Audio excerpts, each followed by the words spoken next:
He said it was a vacation, but it was a betrayal in disguise. When my son emptied my bank account to travel the world with his wife and her mother, he didn't expect that I would cut off over $70,000 and reclaim my life. This isn't just a story of money. It's about emotional manipulation, generational guilt, and a mother's powerful transformation. If you've ever been taken for granted by the people you love most, this emotional story will hit you where it hurts and where it heals.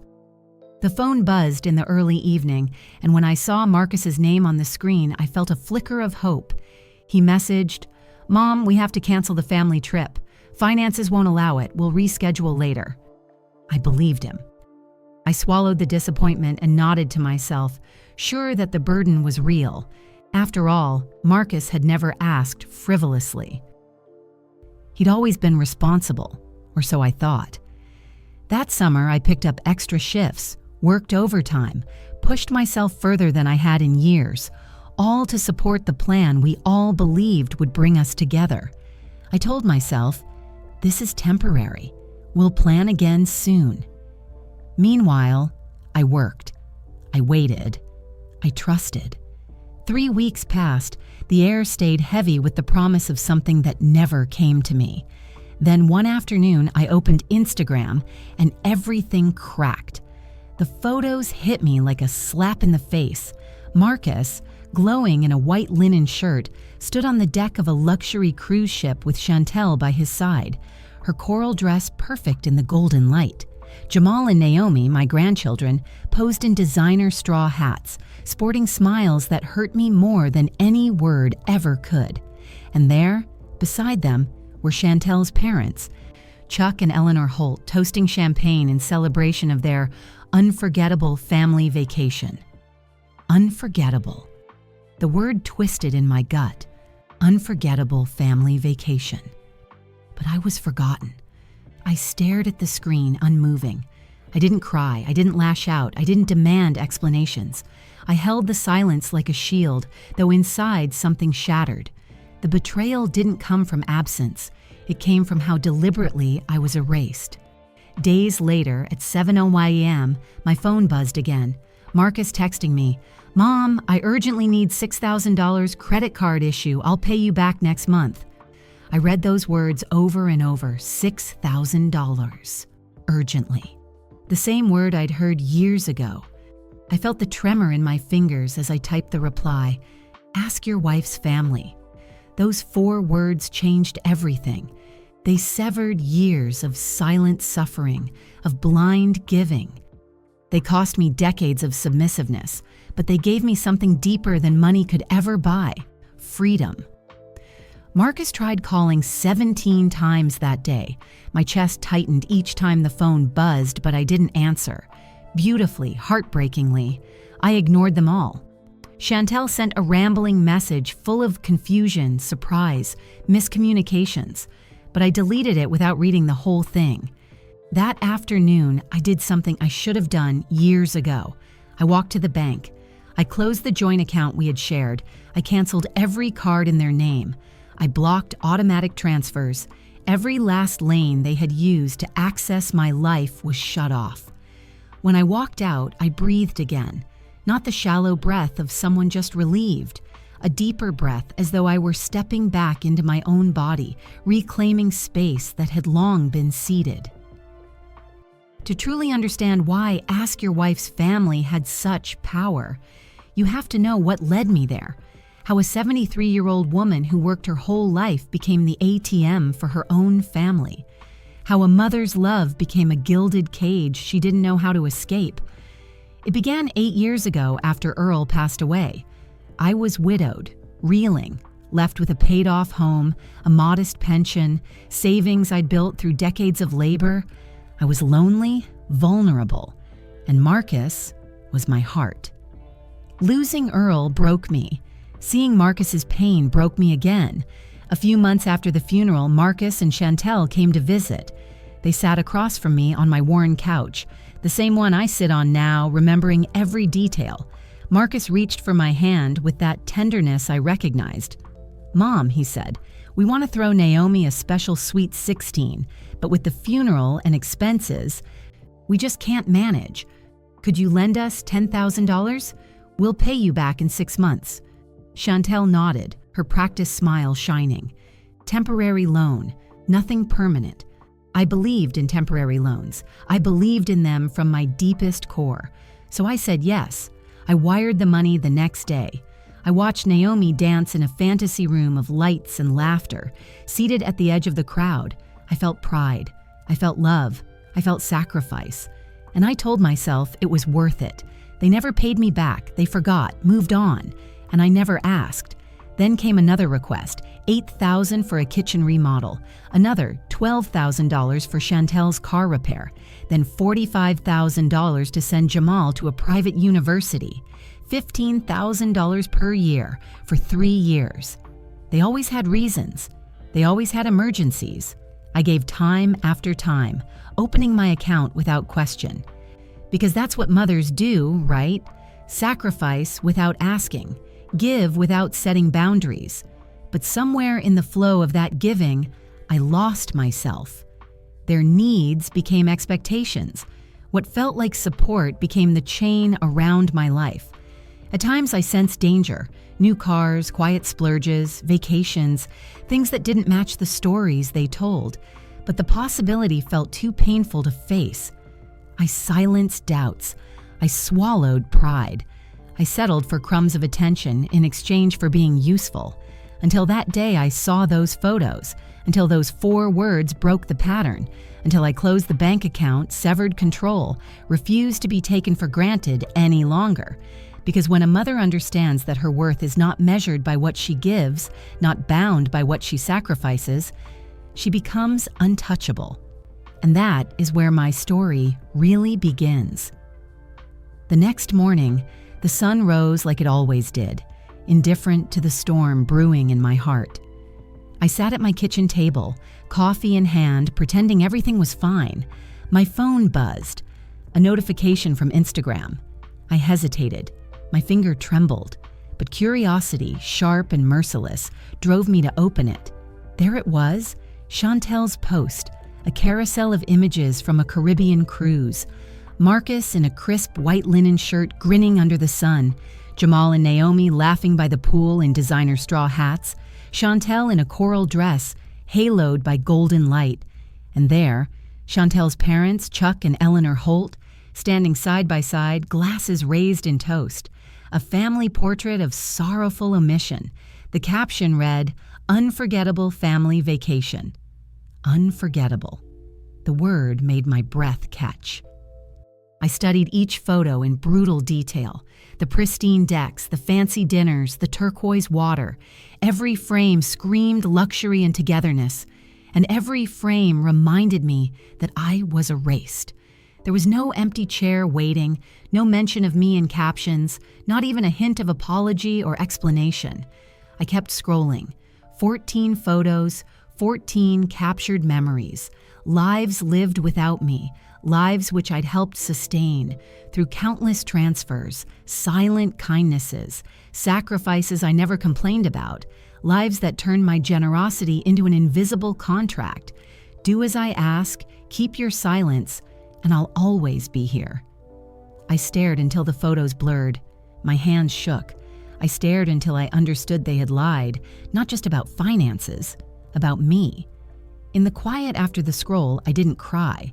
I didn't lash out. I didn't post, comment, or ask for an explanation yet.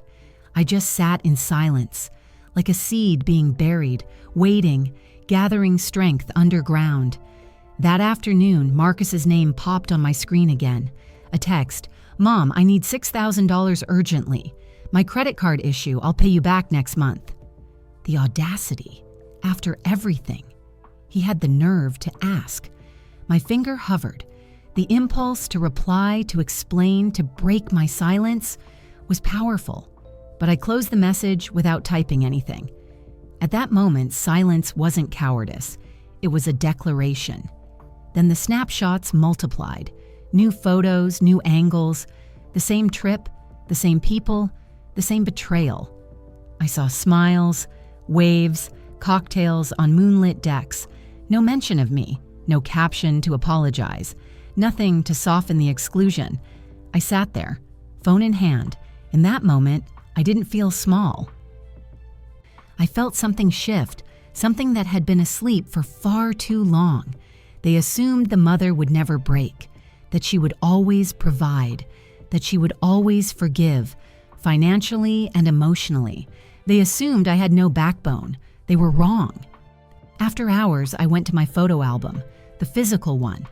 Pictures of Marcus as a toddler, his graduation, family dinners, birthdays.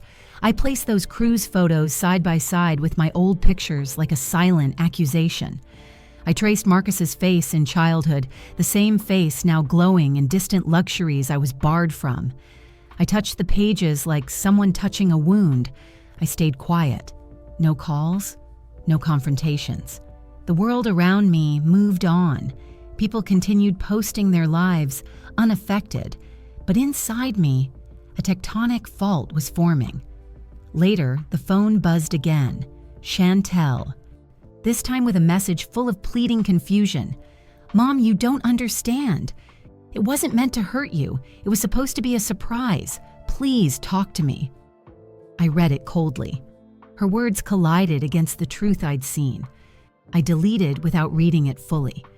When the shadows lengthened, I walked to my bedroom, stood in front of the mirror. My reflection looked like a person who had forgotten how to trust. My shoulders sagged. My eyes glistened, not with tears, but with resolve. A voice inside whispered, "You see now. They never respected you. They used you." I lay awake that night, not with grief, but with clarity. Patterns traced themselves back over years. The borrowed money, the temporary fixes, the quiet guilt shaming me into compliance. My heart no longer whispered confusion. It burned with a question. Who is the mother behind the wallet? The Instagram reveal changed nothing outwardly, but everything inwardly. Because now I saw it. I was invisible until I mattered financially. Their need was the only hook that kept me tethered. And when they stopped needing me, they erased me without hesitation. Night passed. Morning came. And with it, the weight of knowing. Silence must be replaced with strategy. I closed the phone. I tucked my memories back in their albums. I didn't know yet what I would do next, but I knew I would not stay silent forever. The next morning began with a silence that almost felt intentional. I woke up early, the sunlight bleeding through the blinds, painting stripes of gold across my floor. For a brief moment, I almost forgot everything. Then my phone buzzed. One single vibration that pulled me back into reality. It was Marcus. "Mom, I urgently need $6,000 credit card issue. I'll pay you back next month." I read the message 5 times. Each word landed like a small, precise slap. Urgently. Need. Next month. The pattern was so familiar it felt rehearsed, scripted. The same cycle that had defined my life for 8 long years. I stared at my reflection in the phone screen, the same tired eyes, the same trembling lips that had always whispered yes before even processing what was being asked. But this time, the air around me felt heavier, charged. The cruise photos still haunted me. That coral dress, that champagne glass, that word, unforgettable. I set the phone on the counter and walked to the sink. My coffee had gone cold. For a few moments, I just stood there, staring out the window. Outside, a couple walked their dog, laughing, their hands intertwined. Normalcy, connection, the things I thought my money could buy me back. My thumb hovered over the keyboard. My heart raced, a war between instinct and awakening. Then, with one deep breath, I typed 4 words that had taken me 8 years to find. Ask your wife's family. I stared at them for a long time before pressing send. No explanations, no apologies, no soft tone to cushion the truth, just 4 words. When I hit send, something inside me broke, but it was a good break, the kind that comes when chains finally snap. The screen blinked. 2 blue check marks appeared. Message delivered. Message read. 30 seconds later, my phone rang. Marcus calling. I didn't answer. He called again and again, 17 times before noon. I sat through every vibration, every ringtone, feeling the ghost of my old self, the obedient, guilt-ridden version, begging me to pick up. But I didn't. Every ignored call was a boundary built brick by brick. Every silence was a scream I'd been holding in for years. Then came a text from Chantel. "Ruby, what's going on? Marcus is upset. There's a huge misunderstanding. Please don't make things worse. We can explain." Explain. That word almost made me laugh. There was no misunderstanding. There was only truth. The truth of photos and receipts and 8 years of quiet exploitation. I deleted the message. By afternoon, my hands were still shaking, but not from fear. From adrenaline. From something new. Something fierce. Power. The power of not explaining myself. The power of no longer needing to justify my pain to people who had caused it. That day I got dressed in a navy cardigan and comfortable shoes. I grabbed my purse and walked down to the bank. The same bank where I had authorized every transfer, every loan, every sacrifice. The teller recognized me instantly, the polite older woman who always smiled when signing away her savings. "Good afternoon, Mrs. Payne," she greeted, cheerful. "How can I help you today?" "I want to close my joint account," I said. Her hands paused midair. "The one shared with your son?" "Yes." She blinked. "Are you sure? It's a major account. There are multiple authorizations linked—" "I'm sure," I interrupted. My voice sounded steady, surprising even me. "I need all additional cards canceled and automatic transfers stopped immediately." The young teller hesitated, her polite smile faltering. "I just need to confirm. Are you certain you want to do this?" I met her gaze. "I've never been more certain of anything in my life." She nodded, began typing. The sound of her fingers on the keyboard echoed like a hammer, sealing a door shut behind me. While she worked, I sat in the waiting area, the sterile, overlit corner where I'd once sat nervously, worried about overdrafts and withdrawals, anxious that helping my family would leave me short. For the first time, I felt no fear, only a strange, profound quiet. When she returned, she handed me a folder of documents. "All set, Mrs. Payne. The joint account is closed. The cards are canceled. They no longer have access to your funds."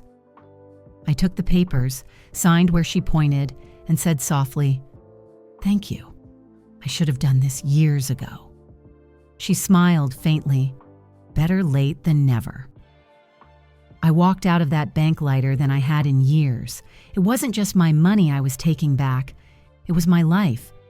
Every step toward the exit felt like reclaiming ground I hadn't even realized I'd lost. When I got home, I checked my phone. 32 unread messages. Marcus, Chantel, even Jamal, all demanding explanations. None apologizing, none asking how I was. Every message was the same chorus. "You're overreacting. You're being dramatic. You're acting childish." I didn't respond.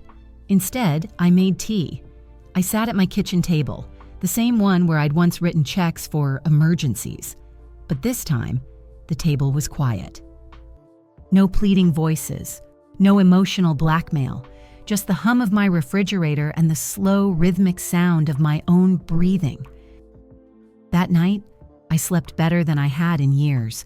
No guilt, no anxiety, no phantom vibrations from unanswered calls. When I woke up, I expected regret. It didn't come. What came instead was peace. Not the soft kind, but the solid kind that comes after surviving a storm. Because saying no to Marcus wasn't just about money. It was about identity. For the first time in 8 years, I wasn't the family's safety net, their invisible accountant, their backup plan. I was just Ruby, a woman, a mother, a survivor. And for the first time in my life, that felt like enough. That evening, the house felt different, lighter, quieter, because something inside me had shifted. The hours between sunset and darkness passed like slow motion. I sat in my living room, the red glow of a single lamp casting long shadows across the walls. My phone lay face up on the coffee table. 4 blue check marks glowed under my thumb. The reply, "Ask your wife's family." Those 4 words broke the cycle. I didn't feel triumphant. I felt determined. The word ask stripped away much of the entitlement they assumed. The phrase, "your wife's family," turned the request back onto them, forcing them to carry the weight of the ask themselves. I had shifted roles, from silent bank to boundary setter. I had handed back their burden, and it was mine no longer. Marcus's calls lit up the room like sirens. My phone buzzed, vibrated, rang. 17 times in 10 hours. I did not answer a single call. With each ring, I added another brick to the wall I was quietly building around my peace. I poured tea at midnight, hands steady despite the adrenaline. I recalled the years I'd spent tiptoeing around their financial emergencies, telling myself I was helping, supporting, loving. But that night, I saw it clearly. I had been complicit in diminishing my own worth. I opened my journal and wrote, "He asked." I replied, "Nothing more. No shame. No explanation needed." I converted the anger into clarity. I did not want revenge. I wanted dignity. And I realized that dignity doesn't require noise. The next morning, the air felt crisp. I dressed in a navy sweater and khaki pants, hair pulled back. I stepped out into the world with a weight inside me that felt like a hinge turning. I no longer waited for their permission to matter. I went to the grocery store, to the post office, to the pharmacy. Everywhere I went, I walked with my head held higher. People smiled, didn't smile, the world went on. But my internal world had changed. At noon, I considered calling Dot, but I didn't. I decided to wait until I felt like speaking. That decision felt heavy in a liberating way. It was my choice now, not theirs. In the evening, I walked my old neighborhood with a new openness. The streets I'd known for decades, cracked sidewalks, low fences, blooming shrubs, became part of my solitude made tangible. I slowed my pace, letting my eyes rest on things I had ignored. A picket gate painted pale blue, a row of hibiscus blossoms, children chasing a ball across lawns. I realized how disconnected I'd been from simple living, lost in financial justifications and emotional compromises. When I returned home, the phone buzzed again. Texts from Marcus, Chantel, Jamal, messages full of panic, questions, anger, pleas. I read one. "Why are you doing this? Let's talk." Another. "This is childish." And another. "You're hurting all of us." I held my breath a moment. I closed my eyes, and I deleted them all. I did not deserve to read explanations framed to guilt me. I did not deserve to be your solution again. I was not a stopgap. I was not collateral. I was a woman reclaiming herself. That night, I cooled leftover soup, fixed a modest plate, and sat at the kitchen table. I lit a small table lamp. I looked around at the quiet walls, the framed photos of Marcus as a boy, his high school graduation, birthdays. I touched those photos gently, my hands trembling slightly. I whispered, "I still remember you." Not as the woman they used, but as the mother they ignored. Sleep that night was strange. It wasn't peaceful. It wasn't restful. But it was proof that I could rest without the weight of being a bank, without being underwater in requests and emotional expectation. In the morning, I posted nothing, messaged nobody. I simply existed in my space, feeling things I had suppressed for years. Anger, hurt, pride, relief. They tangled together. I allowed them to sit like guests in a living room, no need to hide them away. By mid-morning, I received a single message. "Marcus, Mom, we need $6,000, please." I stared at it. I felt a tightening in my chest. I felt the old impulse, but the new impulse was stronger. No. I rubbed my face. I remembered the cruise photos, the silence, the betrayal. I remembered closing the account. I felt the clarity in my core. The line I would not cross again. I tapped delete. I stepped outside. The sky was blue. The sun warmed my face. I breathed deeply. For moments, I let the emptiness settle. I let the rage simmer. I let a new voice whisper, "You are enough, on your own terms." And in that space, I realized why those 4 words were so powerful. They were not an attack. They were a boundary, a refusal, a rebirth. They handed back entitlement. They demanded accountability. They reset the scale. When your child asks you to bankroll their life, there's power in saying, "Ask someone else," especially when that someone else is the one they always felt entitled to use. That day, I didn't wait. I walked to the garden behind my house. I knelt among the hydrangeas and spoken flowers planted years ago. I placed my hands on the soil, letting it ground me. I let myself feel the roots of my own life, not connected to theirs. The wind whispered through leaves. A bird sang overhead. I closed my eyes and allowed quiet to be my witness. I didn't need validation. I didn't need permission. I only needed to be present in my own life for the first time in years.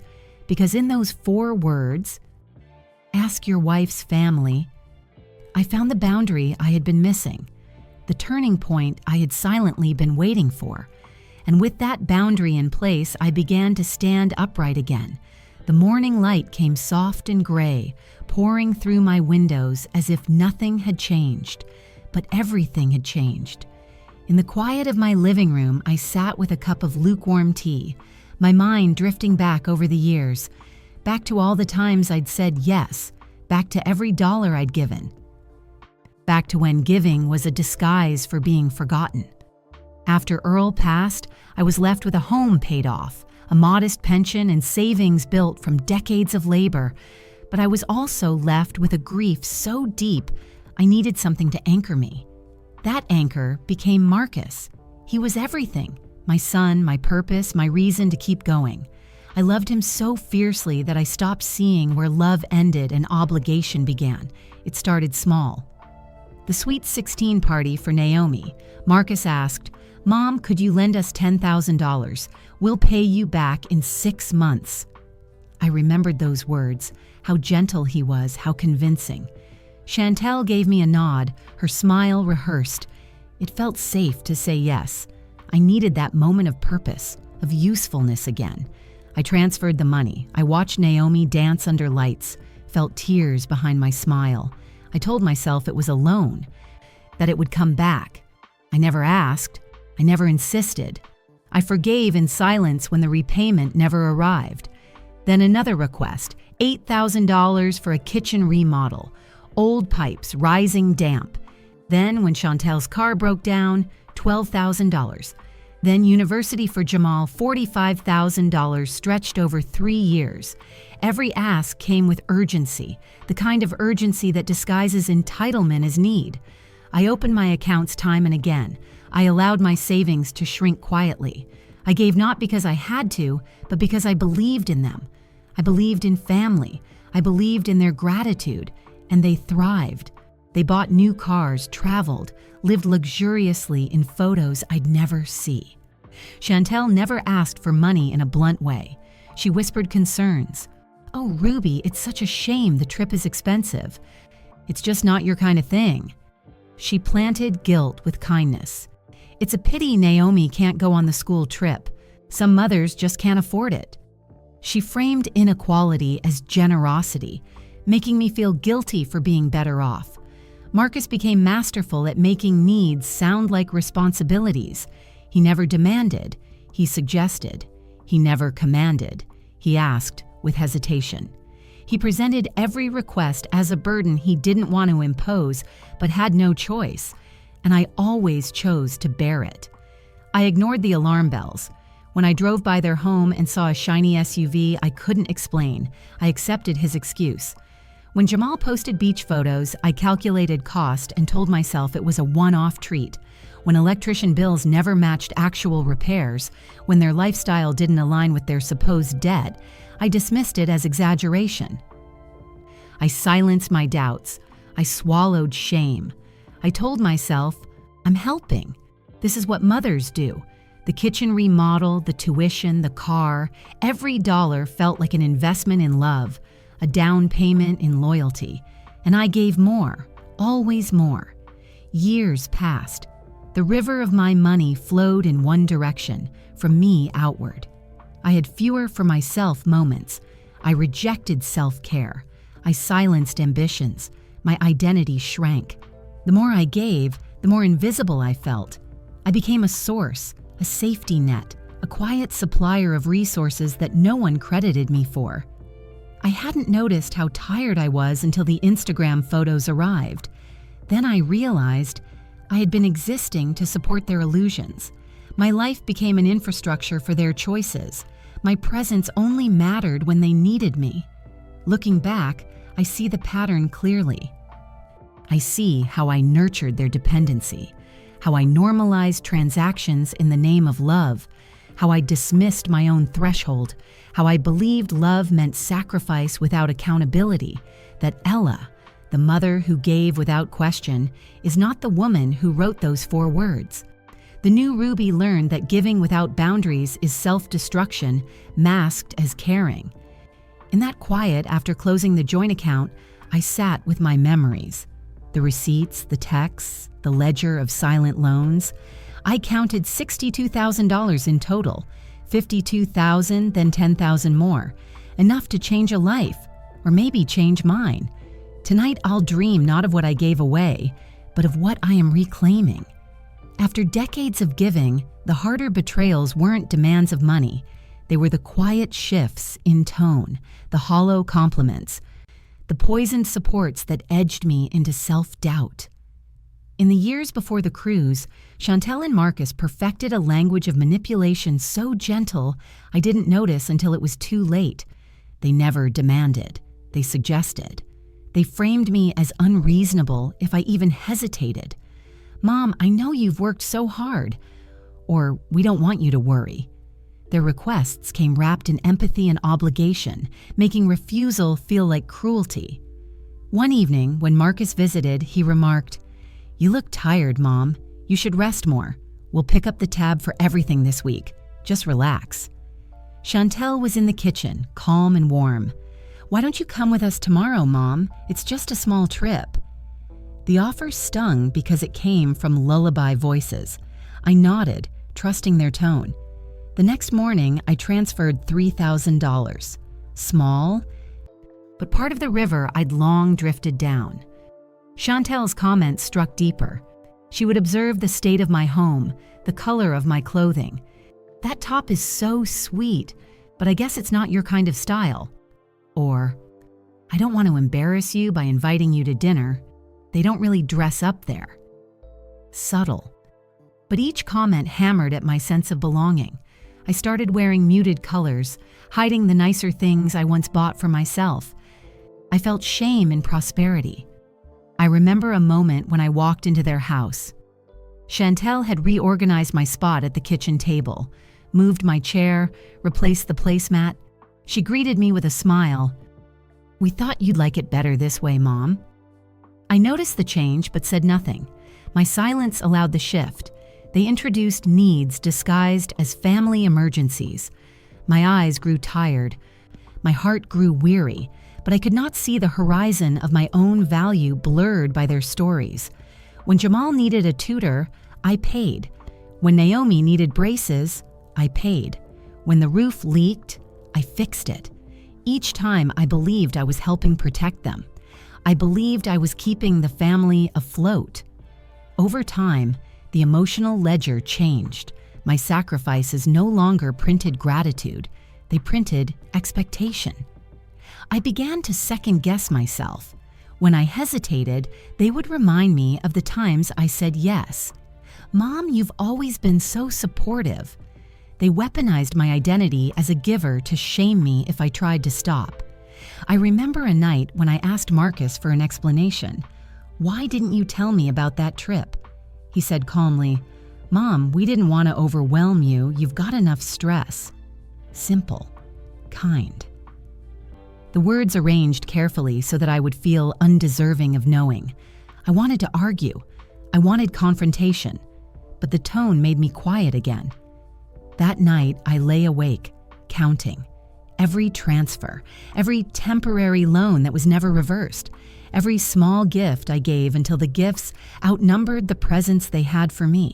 I realized how lonely that affection became. My wall of memories held the weights of invisible transactions. When the Instagram photos arrived, I recognized something I had lost, my own voice. In the days that followed, the silence grew potent. I didn't call. I didn't ask for clarification. I withdrew from their narratives. And in that withdrawal, I began to feeling something I had forgotten, the right to be single in my decisions. The emotional manipulation had taught me I was wrong to say no. But those 4 words, ask your wife's family, became my counterpunch. They exposed the privilege I had been granting. They made visible what had always been hidden. Now, when a text arrived demanding money, I no longer entertained guilt. When a caller shouted about my coldness, I no longer apologized, because I understood those stories were never about need. They were stories to maintain control. I look at old bank statements now, not to engage, but to remember. They took me for granted, and in that realization, I found a new wound healing.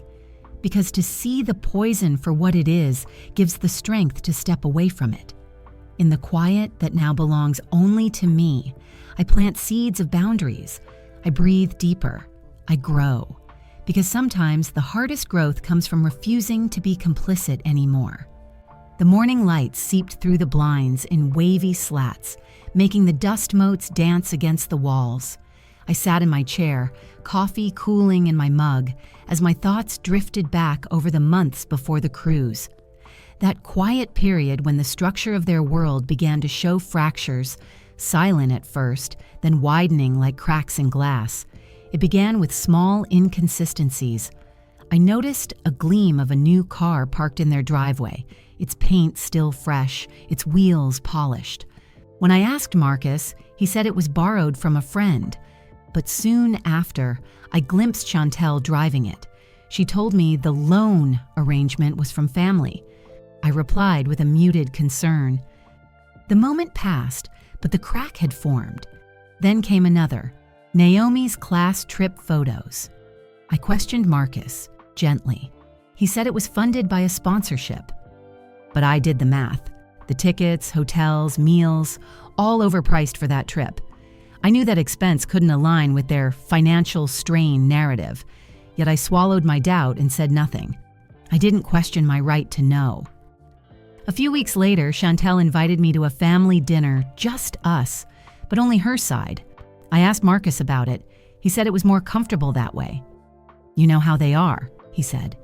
His tone made me uneasy, comfortable, not inclusive. Another crack. One afternoon, I received a message from Dot saying, I saw your family at the marina yesterday. My heart dropped. I followed the tip. On a whim, I drove past the port. There they were, the Holes, Marcus, Chantel, Jamal, Naomi, laughter, wine, luxury yachts, the whole tableau from the photos, and I wasn't there.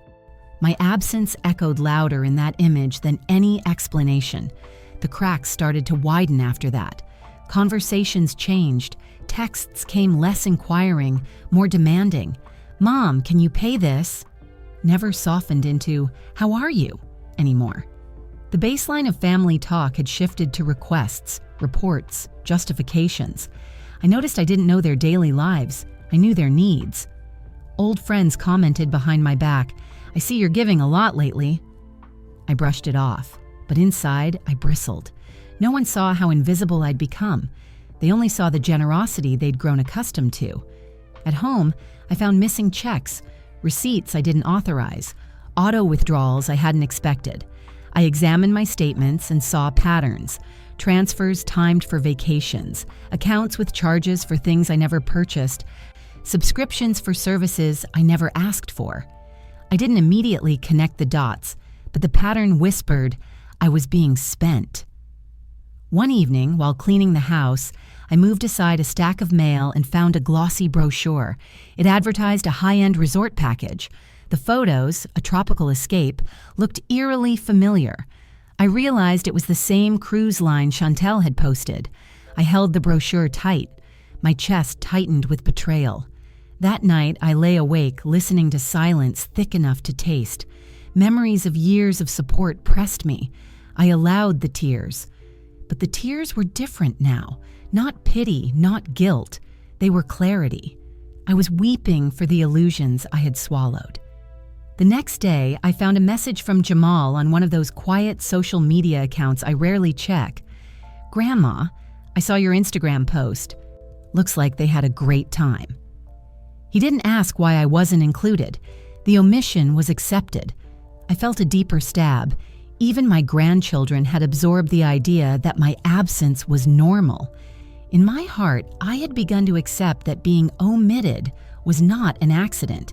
It had a design, and the design held cruelty. As the cracks showed more clearly, a strange detachment settled in me. I stopped checking the family chat. I ignored group messages. I declined invitations until the invitations no longer came. Their world continued to spin. Vacations, dinners, social media posts. But I watched from the sidelines, no longer looking for inclusion. The cracks, once small and ignorable, became lines I couldn't avoid. And through those lines, the light came through. I began to see how much of my life had been defined by their narrative. How many of my decisions had been rationalized by their needs. The material and emotional debt they expected me to pay was not love. It was leverage. One evening, I walked past a mirror in the hallway. The reflection startled me. A woman with quiet lines of strength in her face, eyes no longer pleading, mouth no longer hesitant. She looked calm, poised, wounded, but awake. I don't pretend the cracks heal immediately or cleanly. Some remain, reminding me of where I was. But in every fissure is a passage for something real to grow. That night I decided the walls would remain until every demand ended, until every invasion of self was refused, until they either respect me or find another resource. Because cracks do not always signify breaking. Sometimes cracks reveal what has to be exposed. The cracks show not weakness, but truth. And in that truth, I began to rebuild. The morning sun filtered through my curtains as if nothing had changed. Yet inside me, everything was shifting. I had seen the cracks. Now it was time for a strategy, not loud, not confrontational, but powerful in its silence. I rose that day quietly, dressed with deliberate calm. I did not glance at my phone. I did not check family group chats. I let the world go on without me. For once, I refused to respond. My first move, financial distance. I reviewed my personal pension account, my savings. I paused transfers. I rejected small requests I once would have fulfilled automatically. I began saying no, quietly in my mind, without guilt. Every refusal felt like reclaiming space I had lost. That afternoon, I walked to the small public library downtown. There, among the stacks, I found a corner with a desk and free Wi-Fi. I created a hidden email address, one unconnected to my usual accounts. I began archiving evidence, screenshots of the cruise photos, messages from Marcus asking for money, dates and amounts of past transfers, old bank statements. I labeled folders, vacation lies, loans unpaid, requests timeline. I organized, I cataloged. I built my case in silence. I also reignited a practice I had long forgotten, journaling. But this time, not for sorrow or confusion, rather to track clarity. Each morning and evening, I wrote what I felt, what patterns I saw, the small sting when a message came, the sense of peace when I ignored it. Over time, I could see the shape of their control. Silence became my shield. When Marcus called, I did not pick up. When Chantel sent a pleading text, I left it unread. When Jamal offered small hello messages, I ghosted them too, unless they came without demand. My silence made them uneasy. It disrupted their control. Days passed. They began to notice.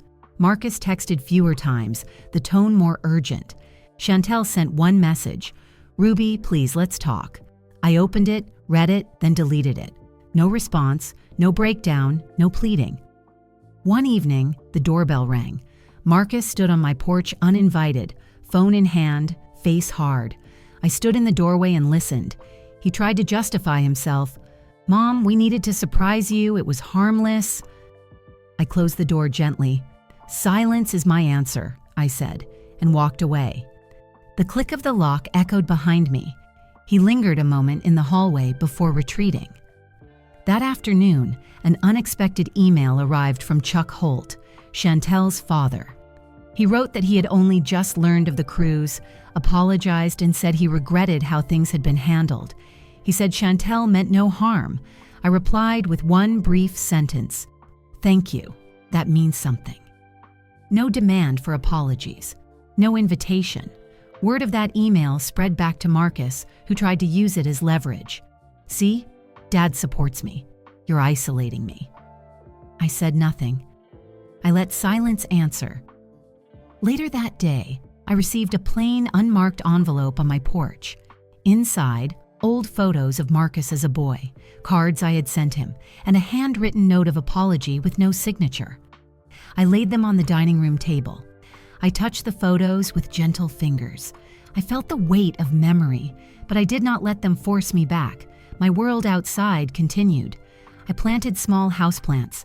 I bought a canvas and some paints. I finally opened the novel I'd saved. I took walks I once dreaded. I allowed myself solitude. In that silence, I rediscovered the woman I had become behind the caregiver role. They tested me. Texts, calls, pleas, accusations. I tested myself, resisting old impulses, reminding my heart that refusal is not cruelty. Refusal can be survival.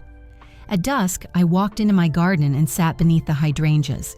The wind stirred lightly. I closed my eyes and felt my heartbeat. Steady, unmoved. I whispered, "I will not be a resource for your needs any longer." The words fell gently but carried steel.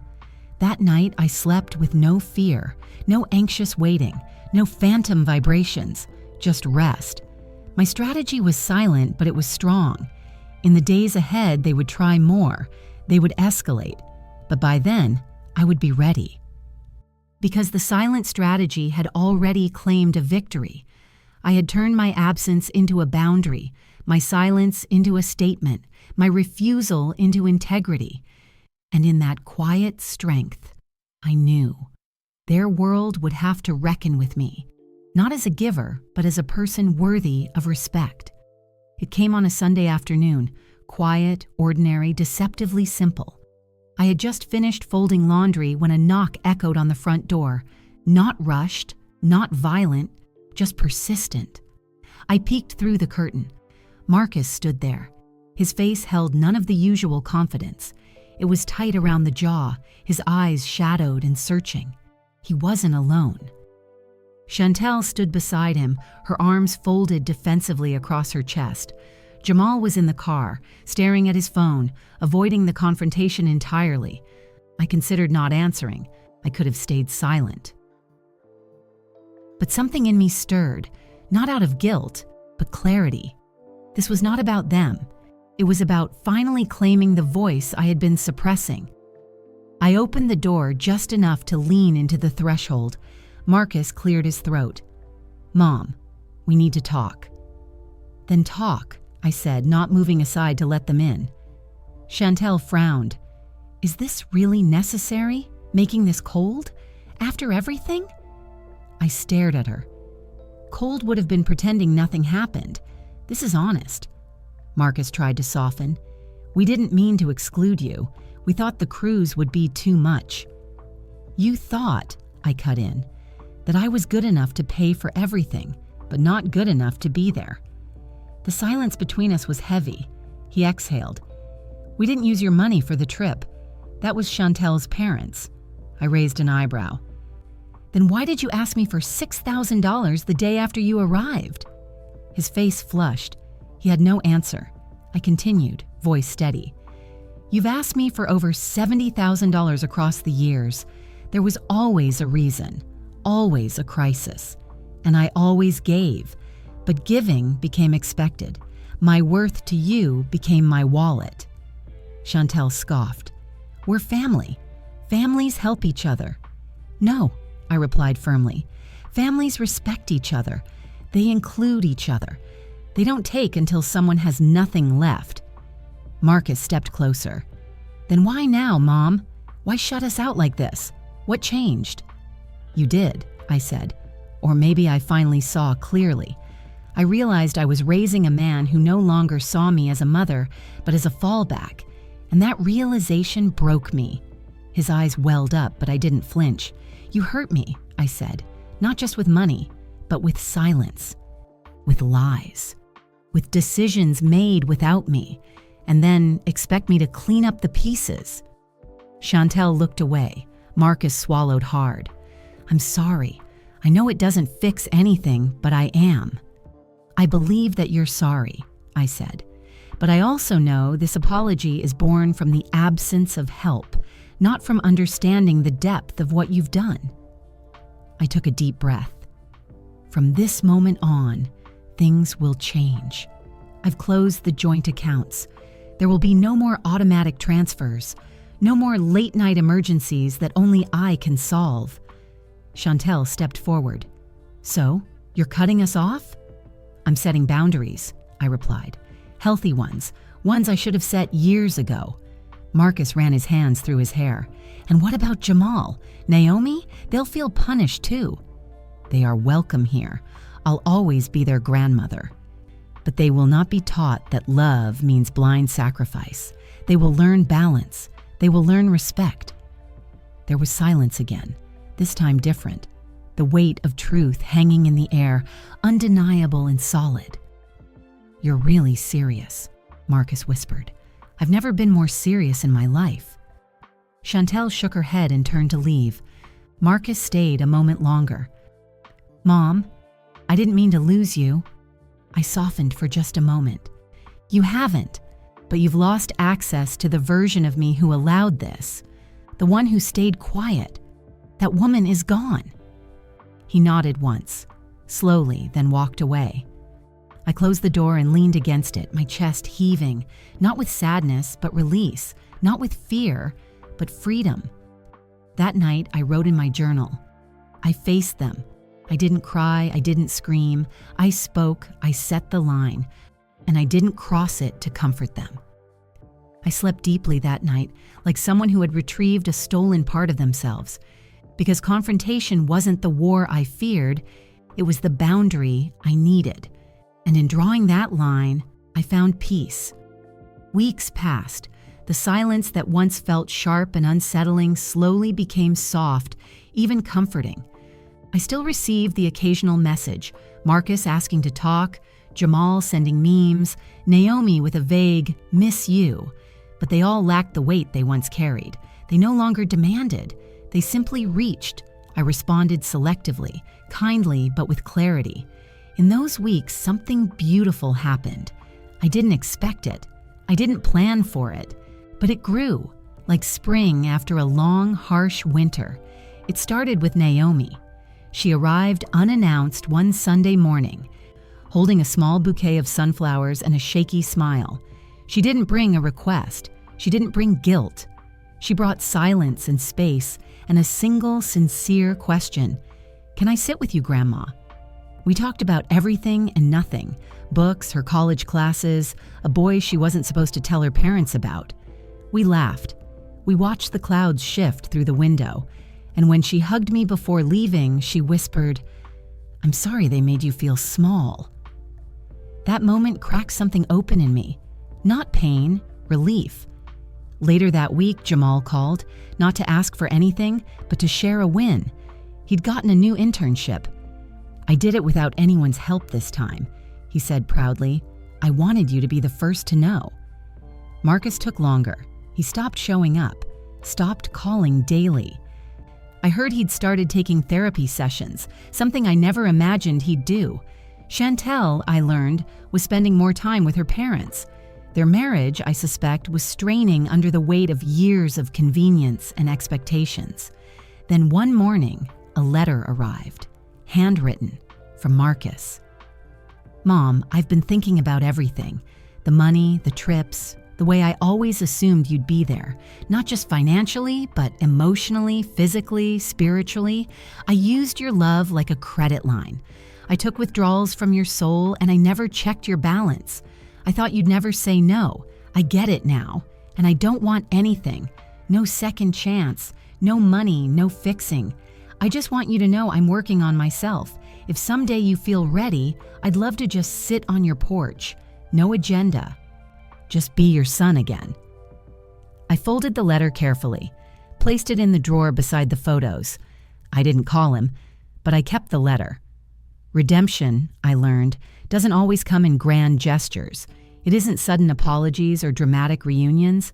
Sometimes redemption looks like quiet growth, like someone choosing change even when no one is watching, like a child recognizing the adult in their parent, like space finally being used for healing, not for silence. In the months that followed, I rebuilt more than just boundaries. I rebuilt my identity. I started volunteering at the community center, helping young women with budgeting, financial independence, and emotional resilience. I shared my story, not the whole, but enough for others to see themselves in it. I reconnected with friends I had ghosted during the years I was too busy saving others. I invited Dot over every Sunday for tea. We laughed like girls again. I painted the guest bedroom, I updated the garden, I even booked a weekend trip by myself to a seaside town I'd once dreamed of retiring in. I sat by the water, watched the tide roll in, and whispered, "This peace is mine." And it was. The epilogue to my story wasn't about revenge. It wasn't even about forgiveness. It was about redemption on my own terms. Marcus may or may not become the son I once hoped he'd be. Chantel may never apologize. That's not mine to control. But I had changed. I no longer measured love by sacrifice. I no longer mistook guilt for duty. I no longer confused being needed with being respected. And if my legacy is anything at all, it will be this: that love without boundaries is not kindness, that generosity without respect becomes servitude, that the most powerful word a mother can say is not yes or I forgive you, but no more. Because in that no more, I found everything I had lost: my time, my worth, my voice. And that is what freedom truly looks like. Maybe you've been in her shoes, giving endlessly, hoping for appreciation that never comes. Maybe you've silenced your voice to keep the peace, but sometimes peace comes not from pleasing others, but from finally choosing yourself. This wasn't revenge, it was redemption. It was a mother saying, "No more."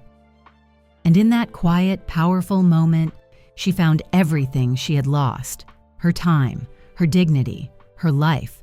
If this story moved you, share it. Someone out there needs to be reminded that it's never too late to draw the line and begin again.